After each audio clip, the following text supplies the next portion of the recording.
ភ្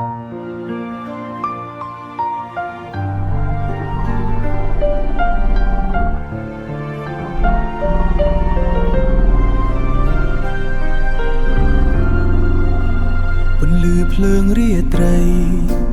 រៀងលើផ្កាពណ៌ខ្មៅដៃដែលក្តាប់ជួបមិនដែលឃ្លាតឆ្ងាយស្នាមញញឹមសាមញ្ញតែមានន័យជាពន្លឺថ្ងៃដូចរូបចរណៃដែលបងត្រូវការណៃដែលបងត្រូវការពើក្រោកឈរឡើងដើរទៅមកជាមួយគ្នាដោយក្តីស្រឡាញ់យើ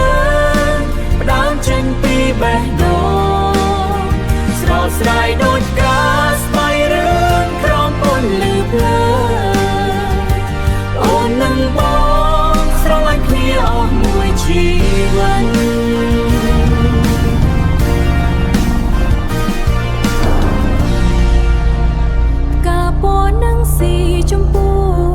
រៀបចំយ៉ាងស្រស់ស្អាតសម្លៀកបំពាក់ពណ៌ក្រហមធ្វើឲ្យអូនកាន់តែស្អាតអូនមានចិត្តវៃ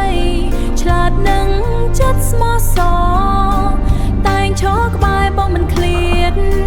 យើងទាំងពីរប្រៀបដូចជាគូដែលតាប្រទានពីអន្តរកាមិនថាមានអ្វីកើតឡើងអូនតែងលើកទឹកចិត្តបងនឹងនៅជាមួយបងក្តីស្រឡាញ់នេះនឹងគ្មានកិច្ចសារបលៀបឡើយបងនឹងថែរក្សាអូនឲ្យបានល្អបំផុតក៏សាងអនាគតជាមួយគ្នាក្រោកឈរឡើងបងនឹងធ្វើឲ្យអូនរីករាយរហូតក្តីស្រឡាញ់បងផ្ដើមចេញពីបេះដូងសំខាន់ថាអូននឹងទទួលយកបេះដូងដ៏ស្រស់ស្អាតបងដូចជាការស្បៃរឿងបងនឹងស្រឡាញ់អូនដល់ពីអូនអស់មួយជី